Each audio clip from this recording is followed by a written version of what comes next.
This is prime time, prime time for the random reacts. You know what I'm saying? Random reacts. Why waterbending is the weakest element in under 5 minutes?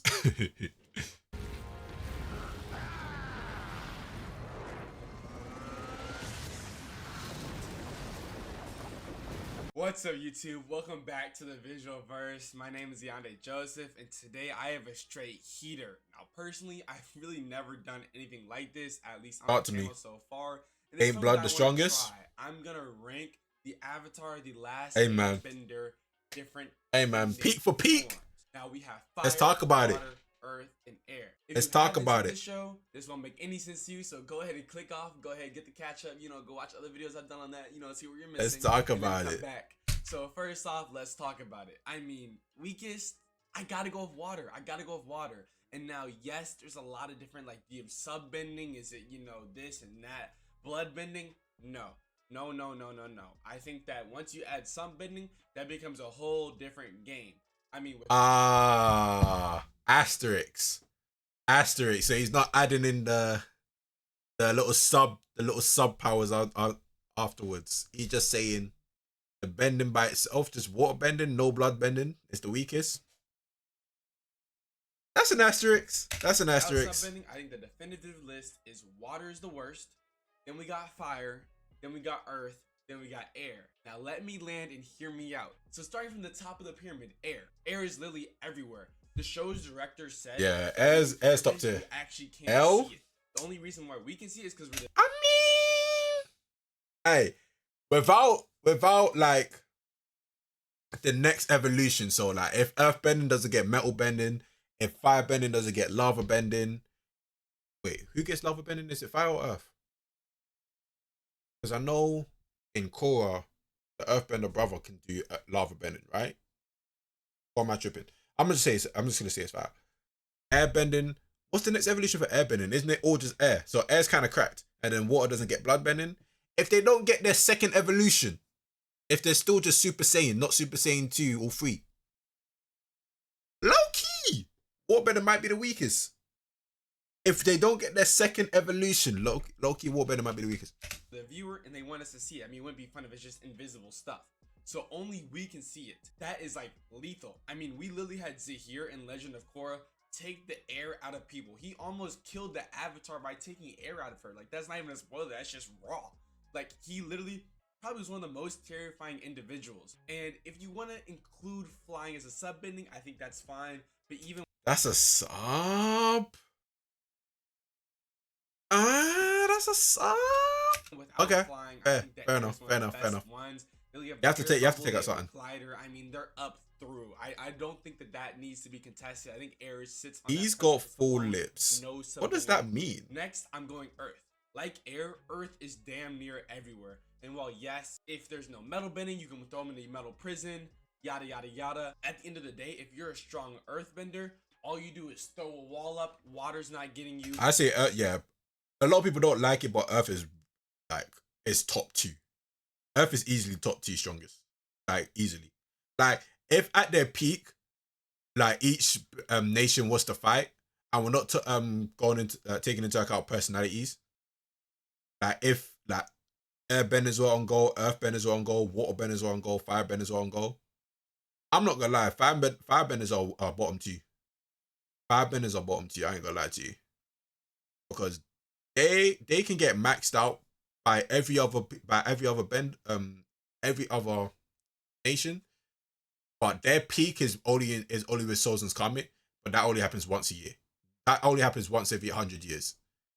With waterbending, their max is when there's a full moon, and that happens like once, like every month or 2 weeks. Airbending is just maxed out every year long. Earthbending is maxed out year long as well. So if it was peak for peak, Earth is definitely top 2. Fire's not getting you. The only thing that's getting you is air. Cabbage bending number 1. Oh yeah, I think Loki. Earth has really solidified its place. No pun. Just like look at Toph and Boomy. I think that personally, those two individually are washing everyone else in their prime. Like, no one is catching up to either of them. I think that Toph is probably one of the second strongest benders behind Avatar Aang, literally because he has all 4 of the elements, except Aang was just different with airbending. If you disagree with that, you're tripping. Anyways, coming in next, we have firebending.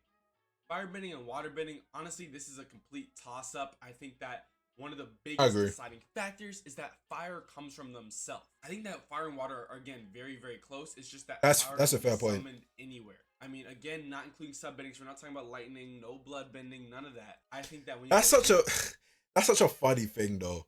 It's like fire can be can be created from themselves, but water can't.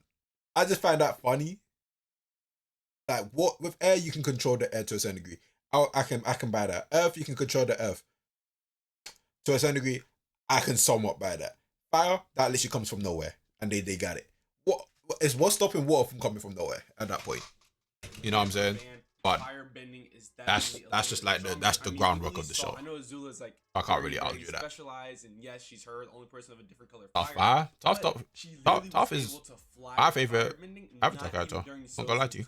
So I think that really has to be taken into account. I think that with subbending, it completely flips the whole list. To be honest, the Earth is 70% water. Subbending is literally the most OP. You can't stop it. Yeah, but no waterbender is strong enough to like capitalize on that. No waterbender is strong enough to capitalize on that. One and two, battle arenas are majority on land. No, like battle arena unless they're fighting on like ships. That's when waterbenders got it. Waterbenders got it. If they're fighting on ships over an ocean or some shit. But if they're fighting on land near a pond, that's probably even battlefield because they'll have a source of water. If it starts raining, then they've got better chances. But other than that, they're usually at a disadvantage. They're usually at a disadvantage. Sucker up there because he's funny as hell. I'd agree. What about the human body made up of mostly water? Yeah, that's when we talk about bloodbending. But at that point, it's like, correct me if I'm wrong. I swear they can only bloodbend. Actually, now Korra, that nigga was able to bloodbend however he wanted. So, it's like, yeah, but not too many people know how to bloodbend. Not too many people know how to bloodbend. So. But like as we saw with Yukon in Legend of Korra, I mean he's just like different. And literally Amon literally cooked. He still cooked Korra, even though she was the Avatar. He still cooked her. I mean, although she didn't know she could go into Avatar state, which is sure, whatever. But waterbending is definitely the strongest, subbending included, solely because of bloodbending. And I think that, like I said, you really have to restructure the list. Once you look at all the sub elements, just going quickly, I would say water, earth, air, fire. Just looking at water, bloodbending, earth, lava bending, metal bending, like no one else can. So earth does get lava bending. Literally solve Kuvira. If you control metal bending and you have lava bending, no one's touching you. No. They get lava bending. Yeah, GG's. Spiritual projection. Earth gets lava and metal. Yeah, love. Like, oh my gosh. Hell? Are we serious? Like we've never seen that before. Like this girl really, I forget her name, but wait, didn't Katara have to carry around a thing of water because water wasn't in certain places? Yeah, literally. But that was fire. And then firebending, I'm just saying they have more resources, and they can pour water out of other minerals. I think that there are other methods to kind of get around that. I understand, but that's not much. Like there's only a certain amount of water that they can take out of certain minerals, and at that point, the minerals that they can take out of the water they can take out of minerals, niggas can just get a border, or they could just make they can just get so much air, and then there's fire, We saw Amon totally. Fire had lightning, or was that some? Nah, that fire had lightning. That being said, please let me know if you like this type of style of video. Yeah, without bloodbending, water is definitely enough. Video. Please leave a like, comment, and subscribe. And as always, I will see you. Nigga, they bend in the swamp with leaves. Yeah, if they have a swamp. If they have a swamp, then yeah, they up there. And it's fairly strong. Yeah, but they have to do a whole like, you know what I'm saying? And then that can get redirected as well, if you know how to do it. That can get redirected if you know how to do it. Like Aang wasn't in an Avatar state. All he did was learn firebending, and then he was able to redirect that shit. I'll stop it. Chiefs and Bengals playing live right now. It's 10-3, second quarter, Bengals up. I'll send the highlights when NFL posts it. W. And what are really at the bottom? Yeah. Without bloodbending, then yeah, they at the bottom, unfortunately. Unfortunately, without waterbending, they're at the bottom, but with blood blending, then at peak, then I'd say they up there. They probably top two. They probably top two.